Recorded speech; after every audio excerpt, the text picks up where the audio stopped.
Hi, this is Chef Rick Moonen interviewing from my studio in Las Vegas. The name of my podcast is Ocean Raised. Here's where I get to dive deep into storytelling with the original gangsters of cuisine to find out where they started and what drives them. Today, I connect with a huge whirlwind of energy, talent, conviction to creatively sharing her travel experiences, and maybe most important of all, her huge joy for life. Born and raised in Miami of Jewish and Latinx descent, Chef Michelle, aka Mishi Bernstein, is a fixture in the culinary world, both in restaurant kitchens and in media spotlight, paving the way for bright Latin flavors and standout ingredients in her lively, vibrant cuisine. Bernstein style melds taste experiences from her travels around the world into her signature style of exciting, eclectic cooking. The food I love to cook is food I've loved to eat throughout my life, says Bernstein, James Beard Foundation Award winner 2008. Everywhere I have lived, worked, and visited, I've picked up flavors, ingredients, techniques, and flavor profiles that I brought home to Miami and incorporated into my style.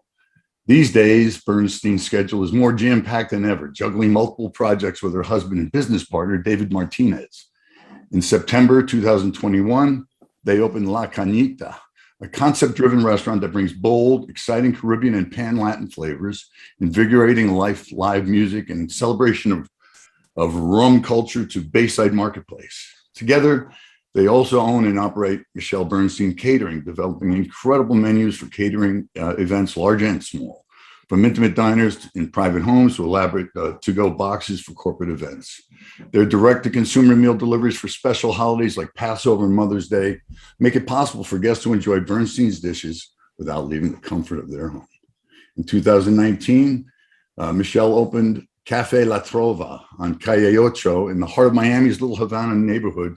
Cafe La Trova is a Cuban-inspired bar and restaurant linking traditional dishes with innovative style and techniques. Like many of her previous ventures, it garnered instant acclaim and landed on several of the most coveted best new restaurant and bar lists, including GQ Magazine and Esquire. Additionally, Bernstein and Martinez are partners in the internationally recognized Miami Beach cocktail bar, Sweet Liberty, where Bernstein developed a creative menu of fun, interesting twists on American classic cuisine.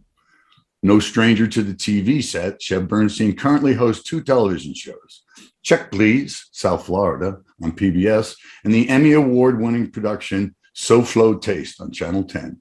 She also regularly appears as a guest judge on nationally televised culinary competition programs, including Top Chef and Chopped, and continues to make appearances on Good Morning America. As a culinary tastemaker, Chef Bernstein is often sought out to collaborate and counsel other restaurants and corporate chefs in menu and concept development.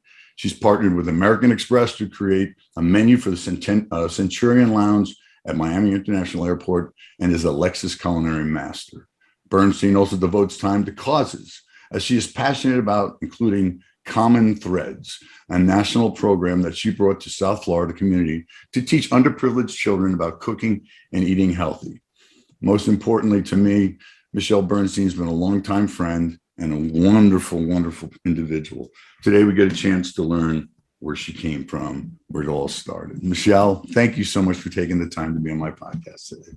Oh my God, Rick, that was long-winded. I'm sorry. No, I have to that's your shorten that fault. It's thing not down my a little fault. bit. It's so No. nice to be with you. Thank you for having me. So you're up born and raised in Miami. Is that correct? Tell, Yeah, tell me yeah. about your family life. What was it like to be in Miami growing up? Tell me about brothers and sisters, competitions, and then how it led into the kitchen. Well, I should probably tell you how my family got to Miami because I find that to be even more interesting than my story. So, my mother, who is a Cohen, was a Cohen, I want to say 4 or 5 generations Argentinian. And my dad is from Minneapolis, Minnesota. That's where I And was he's born. really? Oh my Well, God. So Rochester. okay, well, same thing. Midwest. He was the Bernstein. And so my dad was in World War II, and he was this really cool sort of an intellect, and he always wanted to learn more about family and about history. And so after the war, and he had studied at University of Minnesota, and he studied Spanish. Aside from all the other things he studied, he had to go meet the Bernsteins of Uruguay because he found out that he had cousins that went from Russia straight down there. So he went to Uruguay, to Punta del Este, where everybody vacations. And the first woman that he saw and met was this beautiful woman, Martha Cohen, who he thought was his cousin. He gives her a big kiss and she almost slapped him. She was like, "What are you doing?" Get off of me. They ended up spending the summer together, fell madly in love, and she followed him to Minnesota. And after a few years, they eventually somehow, through Chicago, made it here. And so that's why my big sister and I were born here in South Florida. So that is, now we're getting into the 70s, which is when I was born and raised, in the early 70s. And so Miami was a different place. You know, it was very more islandy than it was Latin. Very Latin, of course, as well. But you didn't see the influx of the Cuban flair and culture until I was a little bit older. Yes, of course, we always had an amazing Cuban culture here, but it wasn't like in your face as it is now. And so I even remember the Mariel boat lift. And I remember back in the 70s when that happened. And I remember there was also the Cuban parades, and we were all such huge fans of this amazing food and language and culture. And of course, Gloria Estefan would be performing, and she wasn't as famous as she is now. And she would perform actually probably about 5 minutes away from where I live now, and on a local bar. And so it was just a different place. You know, you didn't hear everyone speaking in as much Spanish as, even in high school, I remember I didn't hear as much Spanish as you would hear now. And it was just a very kind of tropical climate. Nobody wore shoes. I didn't grow up wearing shoes ever. I grew up climbing the trees in front of my house and eating off, the fruit from the trees. And it was a really lax place to grow up. I never thought Miami would grow up as much as it has and become the city that we've become. I mean, I think we're like fourth in the country for education as far as, size, Yep. Not strength. And so it's just, oh my God, it's amazing how much we've grown. I don't think we were so much prepared for it, but we've definitely grown. So you were enwrapped in a rich food culture, really, and I can only imagine the music that you were exposed to as a child too. What were you listening to? I mean, was it Latino mostly based? So what's funny is, because I have an American father, and I had an American father and a Latin mother. Mm-hmm. So my father grew up, he was older, and so there was big band at home and Cole Porter, a lot of it. And but I was a prima ballerina, and so there was a lot of classic. I personally would listen to a ton of Bach and Beethoven and Mozart, and practicing my ballet. Plus I still love it. And then say it nonchalantly. Oh yeah, and I was a prima ballerina, that's normal.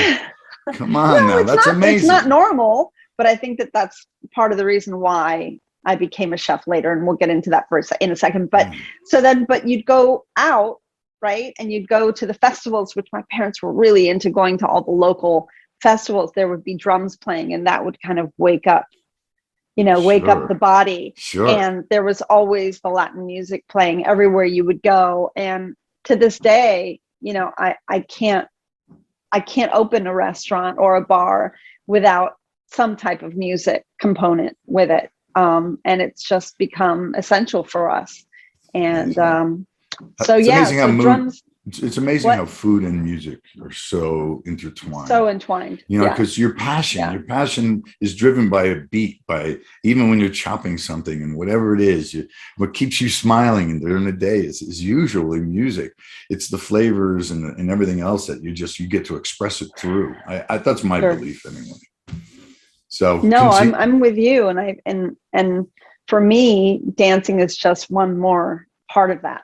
to be honest with you. Like we dance around the tables at one of the restaurants. So it's just my dream. I always said this, like 20 years ago, I said, if I could cook and then after service, hang up my apron and then get on the dance floor a little bit for like the next hour of my life, that would be my dream come true.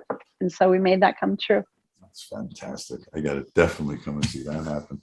I'm serious. So, okay, so so you jump from ballerina to kitchen. How did you get into? There's got to be mentors. There's got to be something that caught your eye, pushed you down that road. Well, there was also college in between. So I went to college, I studied biochem and nutrition, and I got home and my mother was this incredible cook. The woman could cook anything. And she was a really good kind of cheat cook, like she'd add a few things, but with a few things of her own. And it was some of the best food I still remember in my life. And it's probably a little bit because it was mom's and a lot because she was so talented. But after I had studied, I didn't know what the heck to do with my life. Like, what was I going to do? Go be a science teacher? I didn't really know. And food chemistry was not something that was that abundant back then. And so mom looked at me and we were in the middle of baking together. And she's like, there's this culinary school called Johnson and Wales. Why don't you walk in? It's not like you're going to be a chef or anything, but you could go and learn a bit about professional cookery and then maybe write a book one day. Maybe you could do a little TV. Who knows? I'm like, no one wants to see this Jewish mug on television. Are you kidding me? So, but I was like, you never know, right? So I walked in and I got like this weird, exciting butterfly tummy moment where I was like, oh my God, this is what I felt like when I was a dancer and I walked into my first tryout in New York City. And it was just this nervous excitement and something just clicked. The energy. And that was the start, and I sucked. I was the worst one in culinary school because remember back in the day when you went to culinary school, it was because you already knew what you were doing. You were already a cook and maybe you wanted a degree, right? And you were looking to further your education. Well, then you had me. I was already, university educated in something a little bit similar, a little bit different. And I had never in my life picked up a professional chef knife. So I was, from the beginning, I was made fun of. It was like, this girl is never going to become a chef. I was like 90 pounds. I was this little thing. And everyone Ballerina. in school would say, yeah, well, yeah. They want to put you on top of the wedding cakes. That's what they want to do. With a different face. But everybody would say, what are you doing here? You'll never be a chef. And I was like, well, that's not what I'm here for. And then 8 years later, I'm cooking on the line at Mark's. Remember Mark Militello at Mark's restaurant? Sure, of course. And he gave me. He was the second person ever give me a job, a very low level job. And I'm on the line, and one of the guys, bumps into me, crashes into me on purpose, and laughing. You'll never be a chef, and that was my aha moment. That's great. And that's when you said, oh, yeah, I'll show you, right? That's and I the did. chutzpah. The chutzpah. The chutzpah. You got to act like you're spitting. So, yeah, so that was the moment where I said, well, why can't I? What do I have to gain weight? Fine. I gained weight. What do I have to do? Go to the gym and show you that I have, the strength? Okay. I Bring did the that. guns. Yeah. I mean, well, the sous chef at the time, Doug, he would whisper in my ear, go to the gym, go get stronger, get these guys afraid of you. They need to respect you. And I did all that, but I realized, it wasn't about the physicality. It was about respecting myself and having the confidence to just push through. Yeah. And a time where, there wasn't a lot of female presence in the culture. And when we say the culture, it's more of a boys club, and it's nobody cries. Nobody cries in the boys club. You cut yourself, they laugh at you. You burn yourself, they go suck it up. That was truly the culture. And there you were in the midst of it all without any previous because when I went to the CIA, all right, and this isn't about schools, I'm not, we're all culinary education and we become what we decide we want to become, and that's what happened in your case as well as mine, because I was into becoming a dietitian. I wanted to be a dietitian, and I went to that's exactly what I studied. Yeah, I know. So our paths are quite similar, and I had enough experience in just not in strict culinary sense. You know, I worked in a nursing home in the kitchen. I worked in tiny little places. But before I was allowed into the Culinary Institute of America, they required that you had experience working in the hospitality industry to make sure that you knew. But no, you were in there blind, you know, hi, here I am. Yeah. And I felt like such an ass, you know, I didn't know what I was doing. I took out tons of loans to go to this school. Yep. And, you know, my first couple months, I was like, oh my God, did I make the biggest mistake of my life? I don't know, you know, I'm so far behind. So you know what I did? I took 2 jobs. I took a job at, do you know, of course you do, Stephen Reichland. Yeah, of course. You know Stephen Reichland. Yeah, okay. It's Mr. Barbecue.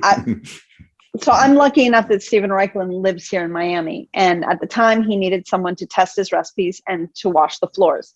And I was that person. So I became his right hand on writing helping assist him on writing a couple of cookbooks. And so I did that. And I did that whenever I had like off times. And then I worked at Mark's late at night from like, you know, 4 o'clock till closing. And then I would go to school from 7 to 3. Wow. And so I decided that the only way to catch up was if I worked triply hard. And then overnight I started baking. And so from about 3 to 6, I was baking at, you know, I was young, whatever. That's what you do, right? You exhaust yourself. Yeah. I couldn't do that now, but I was rolling bread and I was baking and I was learning about baking because I knew that I'd need a little bit of that background as well. So I guess that's like 2.5 jobs plus culinary school at the same time. And I was trying to obviously help pay back those loans that I had taken. So it was a lot, but you know what? I did catch up. And by the time I was like a year in culinary, I was almost where everybody else was. Was there any individual through your culinary adventures? You know, we all have our paths, but somebody illuminates or sparks interest that carves out a path for you. Do you have basically a mentor? Did you have anyone that really kind of said, you know, Mishi, come here. I really want to come here. You're great. I can see some major potential in you. Let me show you the way. Yeah, no, nobody wanted to give me that much. And don't get me wrong, Mark was great. You know, he let me work for him and he boosted me up. He sent me to Jean-Louis Paladin, and working for Paladin was amazing. It was probably the most I've ever learned in my life. And I did get into, you know, he had a very, let's just say flammable temper. And so I got into quite a bit of trouble in that kitchen because I didn't know what I was doing. And oh boy, I won't tell the story. Yeah, it was. Get over here. He's the most naturally talented cuisinier I ever met in my entire life, and a great man. And to work with him, to me, I wish I got to work with him. I was friends with him. We worked together on projects and things, but we didn't work together. I can only imagine.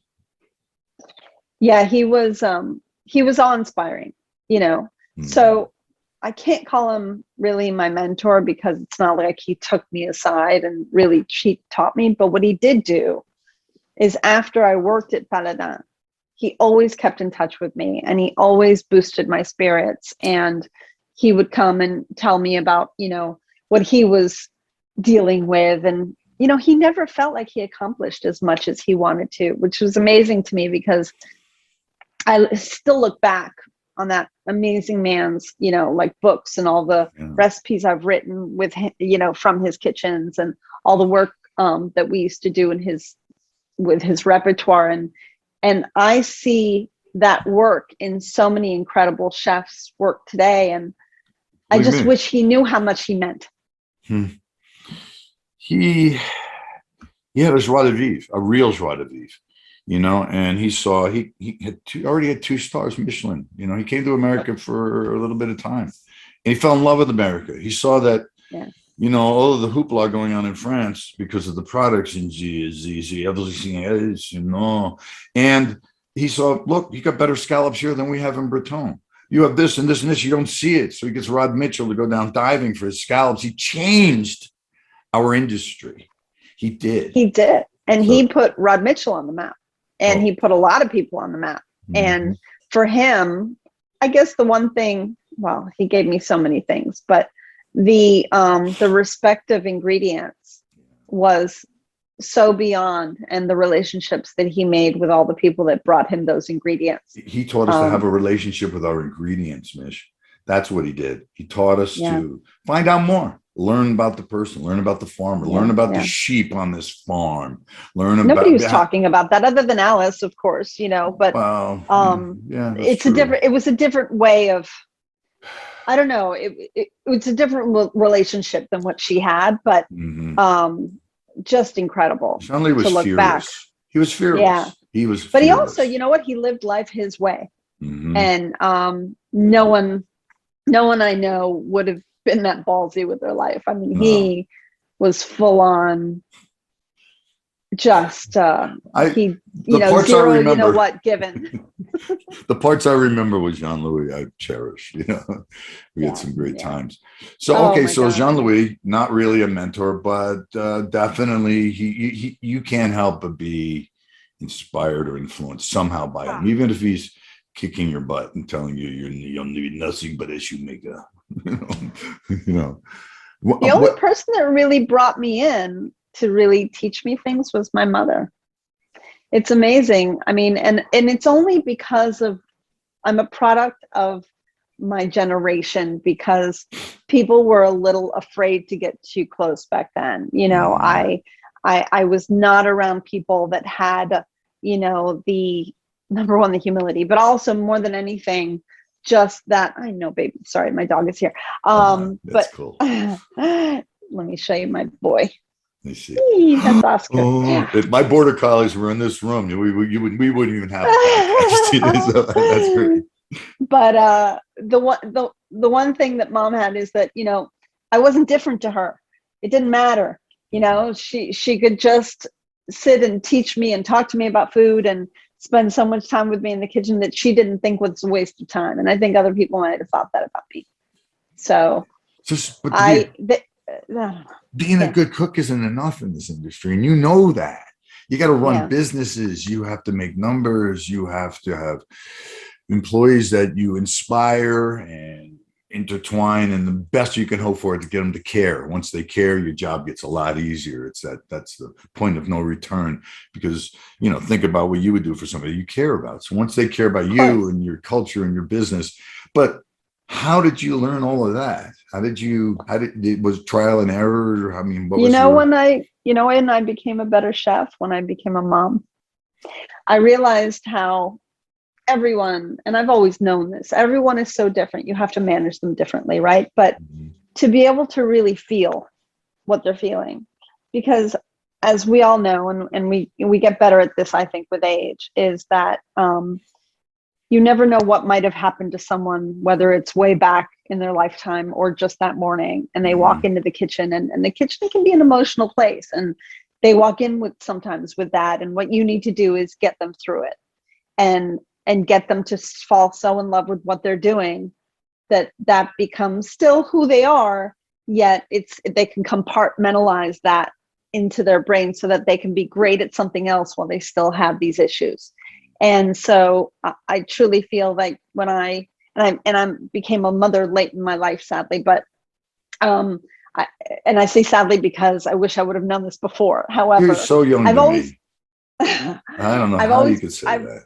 Oh, please. But I've always been a patient person, but I really have learned to really just respect every individual, even more so to this day, and love them, no matter what, and understand them. So, I mean, yes, you have to be an economist, an accountant, a psychologist, a bit of a pharmacist at times.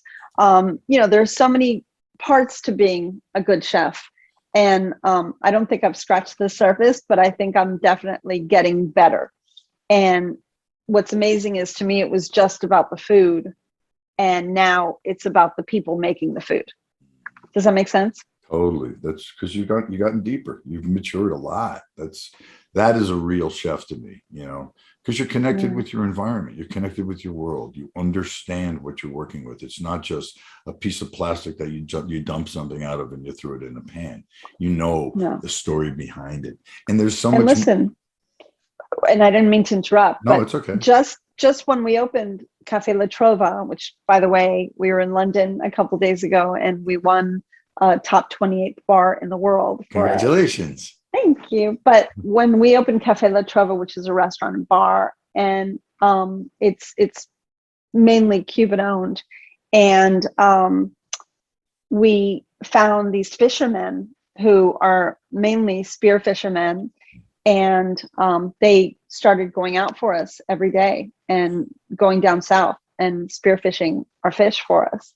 And every time they bring back a little cooler about this big, filled with, and it's never the same kind or size or whatever. When they bring that in, the respect that you give that fish when you cook it is so huge. And that, and don't get me wrong, I've always had, people that harvest for me and people that grow things for me and things like that. But to have Sergio is his name, spearfishing and teaching the younger kids to spearfish for us has been one of the most spectacular learning experiences and aha moments for me. Yeah, you get to go up to a customer and tell them about that fish. I remember when I was Oceana in New York City, I had a guy pulling up to me, and he was bringing things from Chile. He was bringing Chilean crazy specialties, a pico roco and all these things. And I introduced it to Kenny Oranger, and he took it and ran with it. Because when you find a source or something, I like to share it. I'm like, that's what I get excited about. But I got in trouble from people because I'm on the 55th Street in Manhattan, and off Madison Avenue, like standing there with fish on the sidewalk, like 20 minutes before lunch service, because I don't care. That's when he showed up. I got to do it. We're out of our minds with that. But that's, to me, the deepest connection that we can make as chefs. And a lot that drives us, to me, is a little bit of that insecurity and need for every single day you want to go out and say, how was everything? How was it? Did you like it? Tomorrow you'll do it again, and the following day. And yesterday you did it. That's all you did. I'm afraid to go to the table. I'm afraid that they won't like it. Like I tell my husband's my partner. So my husband goes up and I'll be like, and he says to me, come to the table. And I was like, well, go ask them first if they like it before I come, because I need to make sure it's okay. You know what? Like I'm going to get a tomato thrown at me. You get the drunk person that's telling you how to make something or whatever, some point or another in your life. But no doubt. To me, I've had my insecurities. I've one of 7 kids. I had to do that, and that's what drove me the next day. And so to get to know my products more and to be more connected with it allowed me to have a narrative with my insecurity. My biggest fear in life growing up until I was through high school was public speaking. I was afraid to talk in front of my own classmates. To go to a table. Rick, who doesn't want that positive reinforcement, though? To go to a table and for someone to just, gush because not only you're there, but they've tasted your food, and the acknowledgement is huge. And we're very lucky as chefs, because some people never see either their finished product, whatever it might be in the world, or get to hear anybody talking about it. So for us, we almost get used to it, and we need it, Yeah. Okay, so you've been through a lot. You went through Johnson and Wales. You got ping ponged around there, kind of figuring it out. You landed in Miami. Back in Miami, you got in the kitchen. You started to get your chops, so to speak, as we say, not chops, meaning you're capable. Now you travel. Is this how the progression went for Michelle Bernstein? So after working with Jean-Louis and coming back home for a couple of years, he would call me every once in a while and say, okay, what are you doing to further your career? And so obviously I had a thing for the French cuisine. And so I took off and I went to Provence, and I didn't have I had no money. Like, when I say no money, I mean no money. And so I basically stayed in a little room that a guy that I dated in a house that they had in Aix-en-Provence, which was an adorable little town. Nice. And from there, I would just go with a little bag and I'd go around to the whole South because, and I never really got into this, but my specialty was fish and seafood. Mm-hmm. And so I wanted to learn bouillabaisse. My dream was to learn bouillabaisse in Marseille, right? And so I would go around the South and I would offer myself up without knowing, other than, Jean-Louis yelling at me. I knew no French. And so I would offer myself up in 3 words, travail pour cuisine, work for food. And so all I wanted was a plate of anything just to eat, because if not, I had no food. Wow. And so I would offer myself up, and sometimes I would get laughed at, and sometimes they would actually bring me in and I'd sweep a lot of floors and I'd peel a lot of potatoes and, skin a lot of, take the scales off a lot of fish. But it was amazing. This is after working for Jean-Louis. You worked for Jean-Louis in DC. Now you're in Aix-en-Provence, and you're peeling potatoes and sweeping floors. Didn't you have like a little inclination to walk over there, shake a saute pan, and say, "Look, if I can do that"? That took them to understand that I knew what I was doing for that to happen, and that did eventually happen. I'm not saying that the only thing I did was peel and scale, but it took, you can't just even walk into an American kitchen and jump into the line. So it did take, some places it would take 5 days for them to realize that I actually knew a little bit about cooking. And so they would eventually let me cook. And then the more I cook, the more I eat. And so I was, and so what I was there for more than anything was to develop my palate. Got it. And for me, if you were to talk to me in that, like, it was about 8 to 10 years of my career, it was all about developing my palate. Mm-hmm. I came back home, I got bigger jobs, bigger and bigger. I'd be sent to Asia. I worked in Malaysia. Talk about your palate. Oh my God, what an explosion. Thailand, Hong Kong, Japan, South America, Peru. I went and worked in Peru for a while. A lot of this was just for experience, and some of it I actually got paid for, not much, but it was what it was. And so all I was doing, yes, I was learning techniques, but I learned a lot of techniques in my younger years. I was learning to develop a palate. And I'll never forget, I landed a big job, my first big job at the Mandarin Oriental as the chef of their fine dining restaurant. And a few months in, we had a very special guest come. Daniel Boulud came for dinner. And he asked me to make up a menu, and I was terrified, and I brought out, the first course was a soup de poisson, but I would make a consommé out of it. So it was consommé de poisson, fish, but I used shellfish. It was really red and really bold.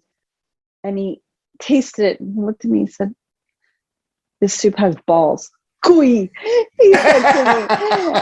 And then he said, "Did you work for Jean-Louis Paladin?" And I broke down and I started to cry, because even though I worked for Paladin way too early in my career, and I didn't know much when I had gotten there, and I wish I would have, if I was a little more advanced when I worked for Jean-Louis, I think I would have learned even more. But what I did learn was just to push the flavor out naturally, out of something as much as you possibly could, so that it became unforgettable. Nothing gets thrown away, man. If there's flavor in it, it gets somehow incorporated into the dish. That's really, really cooking, man. God bless it. That's so cool. The Mandarin Oriental? Yeah. Executive. Yeah, I was there for years. Yeah. That's mind-boggling. I mean, to those who are listening and don't understand we all have big idols and big things in our lives, as we travel through our culinary experiences, and Mandarin Oriental is just one of them, the top, which is super cool. I think they made a mistake, but hey, I don't know. If you stayed there that long, they didn't make a mistake, Well, I mean, at first, I feel like they really needed somebody, and I was around, and someone tasted my food, and they were like, "Oh my God, this should work." And I feel like I was so humbled that the next 5 years that I was there, I worked so hard on learning more to put out better, and I was crazy. I mean, back then there was no sleep, there was no rest, there were no days off for me. I know. And I gained the reputation of being, let's just put it nicer to say, I was a pretty tough cookie. Yes, you were. It's all on the chutzpah. From my, and that's what true. I mean, the amount of times we all worked multiple jobs and decided that the bed was just a stupid place to be because you needed to do something else, So what's going on now? You got books. You're surrounded by books. I see Michelle Bernstein in a million books. Is there a book in your? There were books, and now I'm working on it. A book now. In fact, my restaurant, one of our restaurants, has been an inspiration for the new book. So I'm working on a new book. But aside from having, my husband is a partner, and I do the food for Café La Trova, the Cuban place, Sweet Liberty, an American bar, which is delicious and just made 82nd on the list of top 100 in the world. And then we just opened La Cañita in Bayside. But now, next January, this coming January, I'll have 2 fast casual restaurants, and then we're bringing back a very creative restaurant that we had years ago that we made tapas, and we're going to bring it into the 2022. And I'm very excited because this is going to get me back into what inspired me to cook in the first place, and just working so much on getting the best ingredients and the best plates out, and really those intricate plates again, not tweezer food, but really just an experience in every dish. That's fantastic. I can't wait. Am I going to see you in February at South Beach? Yeah, of course. Oh, cool. I've not missed one since inception. So yes, I'll be there this year. They own me. I'm doing a couple of events, so that'll be fun. Of course you are. My goodness. All right. So books, restaurants, concepts. Oh my gosh. So now, common threads. Tell me about Common Threads. So Common Threads was started, as you probably know, by Art Smith, and I fell so in love with an event that I was invited to Chicago to do with him and the CEO, Linda Novick O'Keefe, and they played this movie at the event, and it showed these children and how the kids had changed after going through this program. And I was like, that's it. I'm bringing that to Miami.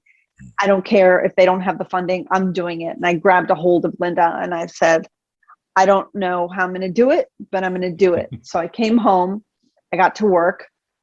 Everybody promised me money. Nobody gave me any.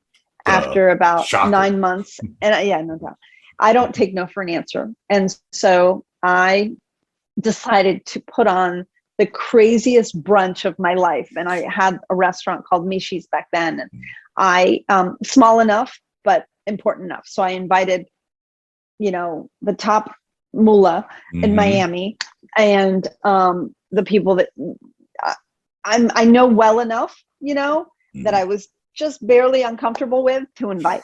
And I put on this crazy spread, and I got the best of the best. I mean, I was poaching lobsters. I was doing Lady M crepe cakes. I was doing it all, right? And I gave them this gorgeous brunch. And when it was over, I got on the microphone and I said, I've fed you. I haven't asked for anything. Now it's your turn to give back. This is what I want to bring to Miami. This is the movie. This is what our children need. We need to teach our kids about nutrition. We are Latins here. The Latin community has the highest amount of obesity out of any other, population and part of the population. And so they all opened up their wallets, and we were able to start Common Threads just from that one brunch. And that was enough for a full about year to almost 2 years of running Common Threads. And so we kept on going. We got our incredible superintendent, who sadly I think is moving to Los Angeles, but our Alberto Carvalho fell in love with the program, and he put it into 50 or 60 schools down here, and it's been amazing. And so we teach these kids about the importance of nutrition, the importance of just food in general and exercise and even the social aspects of cuisine, because a lot of these kids have never gone out for, a meal and didn't really know how to do it. We wanted them to feel really comfortable. And so we even taught them, just Etiquette. Table conversation etiquette. I didn't even want to call it that because it's such a big word, but, tabletop conversation and how to eat with a fork, spoon, and knife and, just so how to feel comfortable. So is this like more of an inner city school program, or is it across the board? Yeah, it's definitely inner city. Okay. So well, that's great. Yeah. I mean, I remember it's underserved kids. Share Our Strength had something going like that. And I used to go in between services, have a backpack filled with pizza dough proofing while I was riding up the Upper West Side of Manhattan to teach some kids stuff. Oh my goodness! But that's very rewarding and really awesome. And it's funny how that seems to be a natural tendency for chefs to eventually want to give back, to perpetuate the experiences that they've been lucky enough, I guess, or smart enough. Don't you think the best chefs are generous people? I mean, oh yes. Whenever you think about a great chef, it's a person that just wants to basically bleed for you. You think about the Italian grandmother who's dying in her bed, but the last thing she wants to do is get up to make her last meal for the family. You look hungry. Right? So, to me, if you're a great chef, you're a generous chef, and so this is how we all somehow do it. And we pick 1, 2, or 3, or sometimes 5 different foundations to work with, like you and I do. And that's how we give back. Food is love. It really is. As it is. The first things that you were eating, you were in the house where they were showing you they loved you. That's what love tastes like to you. That's all there is to it. That's right. Your mom having the culinary background, or even if she was, like you said, a hack or a shortcut, or hey, don't call my mother a hack. Watch it. Well, I'm sorry. I thought that's what you were saying, kind of with the wink in the eye. No, but I mean, my mom did the same things. It was Betty Crocker, canned goods. It was around wars and things were, convenience foods, and we got to know later on that convenience just meant not so healthy, and that's what food science was. And you and I were both interested in food science, but food science was how can they make it more shelf stable and saltier and worse for your health. And now we realize, okay, well, let's get back to real food ingredients.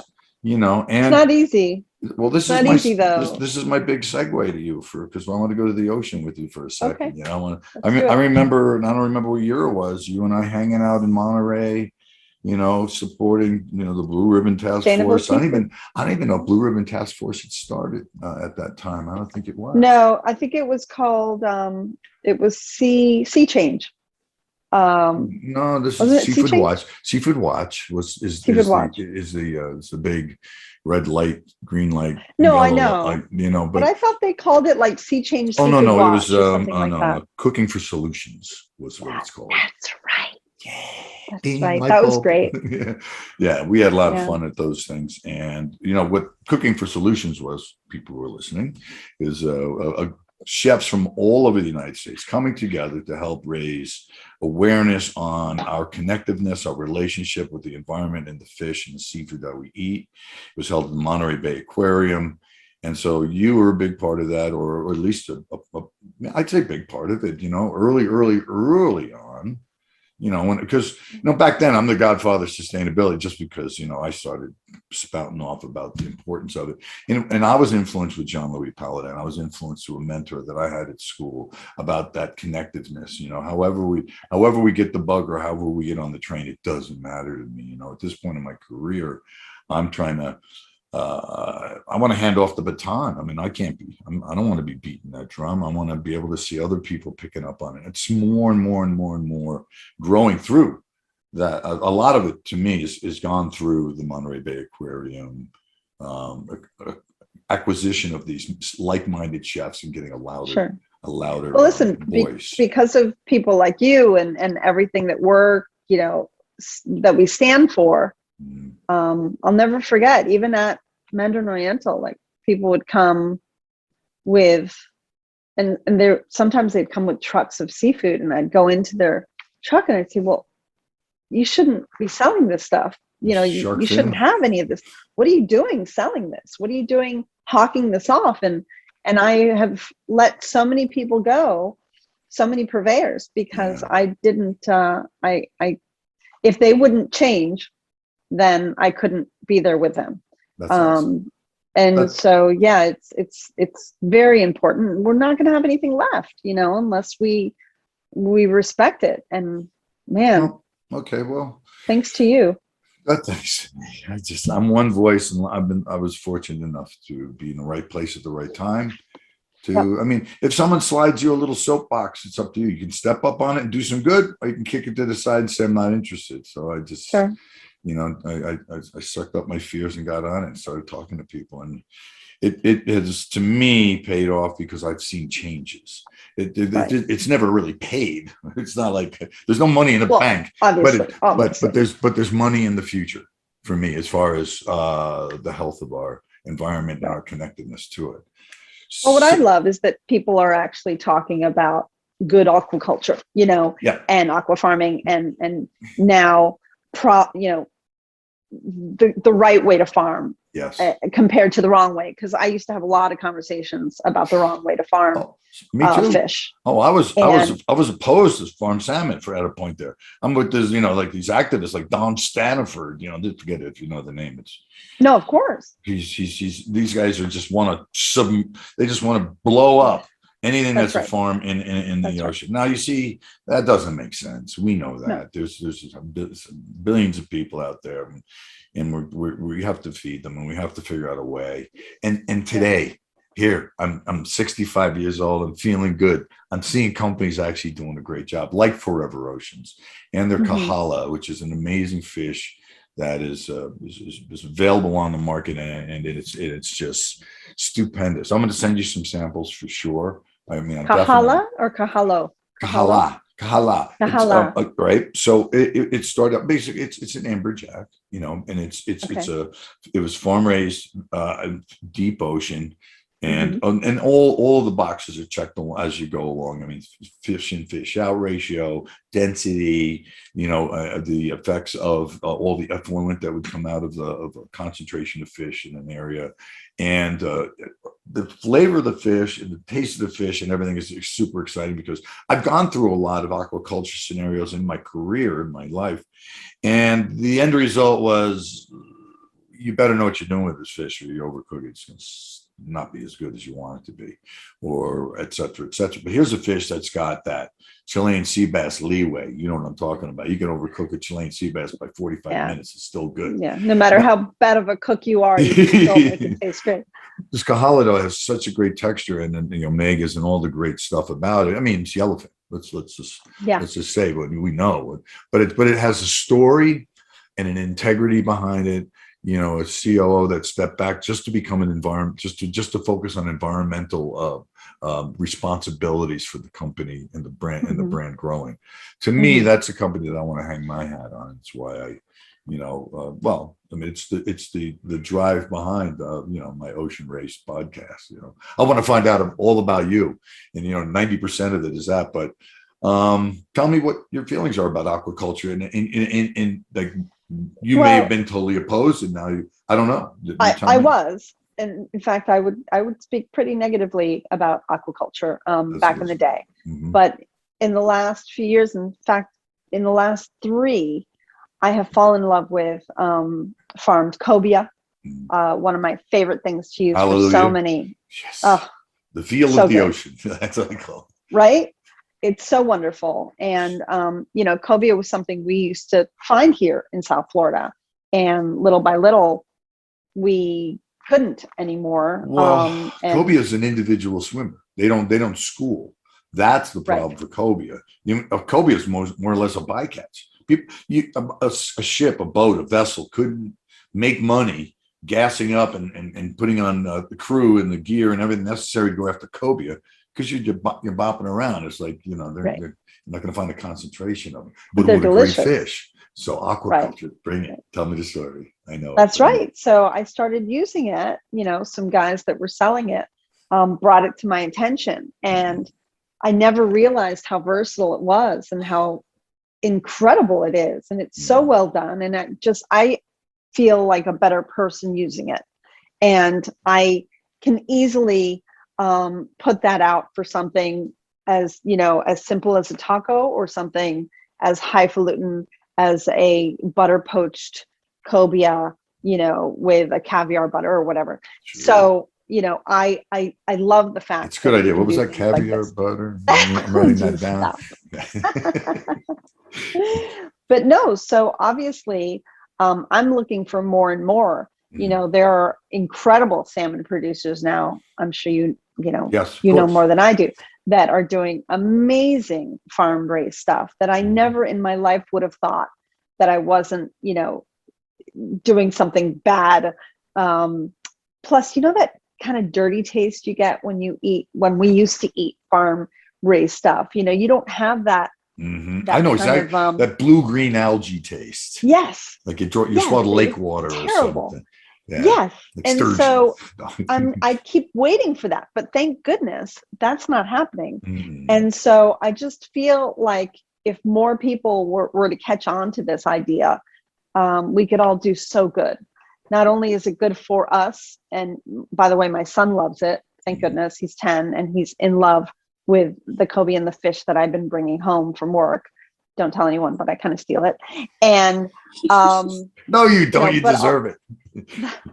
But I also now, this is what when I do cooking classes, when I go out there, this is what I'm professing. This is what I'm telling people.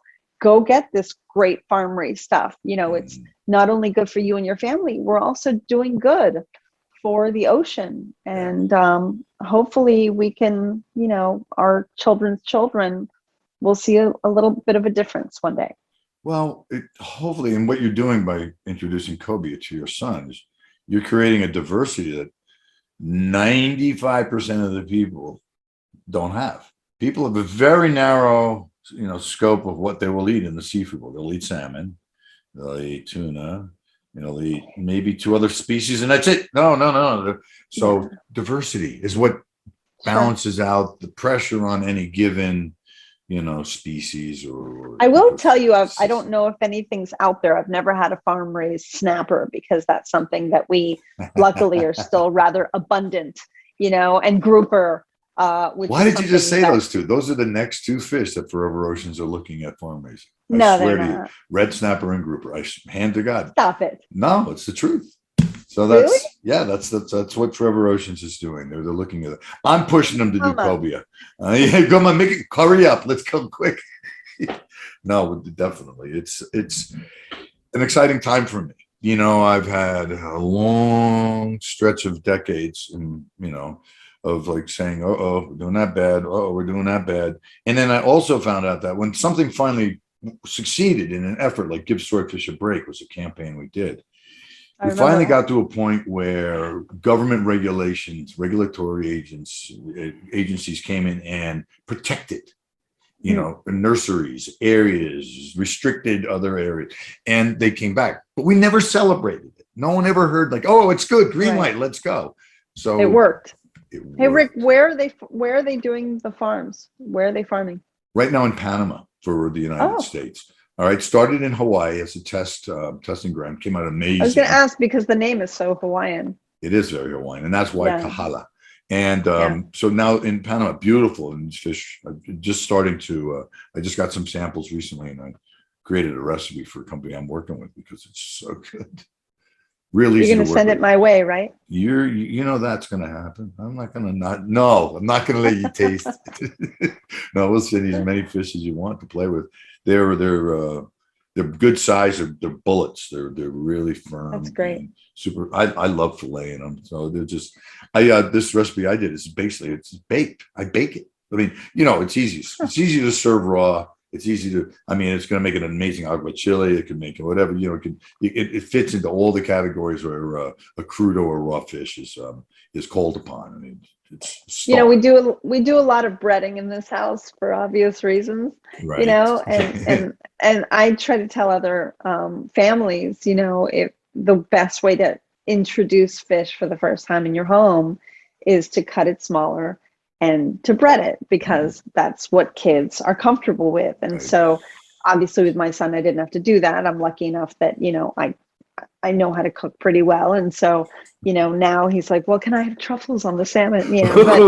But I will say that, just grabbing some of these fish and cutting it nice and small and breading it is a great introduction. If you're, because I hear so many times that families don't want fish in their home. And that's something I don't understand. Yeah. And they tell me, well, the smell and this and that. But if you're baking something with a lot of great citrus or flavors or whatever, or if you're breading it and you saute it, you don't smell the fish anymore. You smell the breading. Well, you're going to like this. This is a horseradish and almond crust on top. And you season the fillet of kahala with, like a Cajun spice. You spread a couple ounces of that. Just place it in a sizzle platter with a little bit of vermouth under it. Slide it in an oven. 20 minutes later, this thing is like singing hallelujah. I put on some garlic mashed potatoes with some pickled beets and a little dill butter, and it's like, well, you can taste it. It's like your Perry's coming soon. That's how I'm putting definitely the cart ahead of the horse. I just wrote the recipe before I called you to talk to you. And I'll never, I haven't told you, but when you were at Oceana, it was probably one of the most memorable meals of my life that I had there. Somebody took me on a date, and I didn't like him, but I did use him to take me to Oceana. I like him. He took you there. So whoever he is, thank you out there. That's fantastic. Well, what else is going on? I mean, you got so many things now. How many restaurants are you actively? Right now we have 3. We have a catering company, and I have 2 shows and a very active 10-year-old. So I think that right now I'm good, but I'm always looking for the next thing. And so I have some really cool things that I don't know if I can talk about them yet, but some really cool things around the corner. And then, of course, the 3 new restaurants next year. We'll do a shot of mezcal, and you'll tell me in February when I see you in South. Please, but I sip mezcal. I don't shoot it. So absolutely. I'm married to a Oaxacan, so you're supposed to sip mezcal. I know. I got the little cups. Then they got bigger ones. No, I'm kidding. I love mezcal. I met my wife in Oaxaca. Did you really? Yeah, I was shooting a pilot for a show, and she was working the show. She did hair and makeup, and she was put in charge of me. So I knew that she was your makeup girl. I didn't know that you met in Oaxaca, though. She still does. Of course she does. She's still in charge. Don't believe me. I wear pants, but I don't wear the pants. No, life is great. I'm super excited. I'm blessed. I have a great position in my career at this point. I get to reconnect with people or get to know a little bit more and share that. I mean, I've had Jacques Pepin, Andres, Jose Andreas, some of our heroes. I mean, just the best. And then, of course, I do a lot with Jose. It's amazing, and he's incredible. And a lot of things that have been happening with climate change have been happening down in Bahamas and Haiti, and so this is an easy way to get there. And so we always jump in, and anything to be near him and his cause, and my God, to be able to emulate. I got to figure out how I can support without just writing a check. I mean, I'm talking about support. If there's any, he's incredible. Yeah, we're lucky. We live at a great time, yes. Michelle. Yeah. And you're amazing. I love you. Always have. I love you too. I've always admired you for everything that you are. And I want to bring this to a conclusion because I can hang out for hours with you.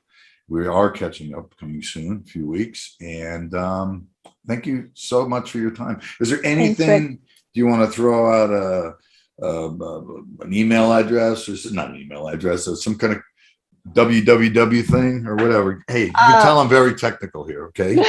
I'm just trying to keep it simple for me. The World Wide Web, the internet. That's what it's called. That's it. So no, but look us up. Of course, if you're ever coming down here, La Cañita, which means little sugar cane, or Café La Trova, Trova. We would love to have you and share a daiquiri, of course. I look forward to it. Michelle, thank you so much. Mwah, you're beautiful. Love you. We'll talk again soon. I would love that. Thank you. Have a great day. Bye.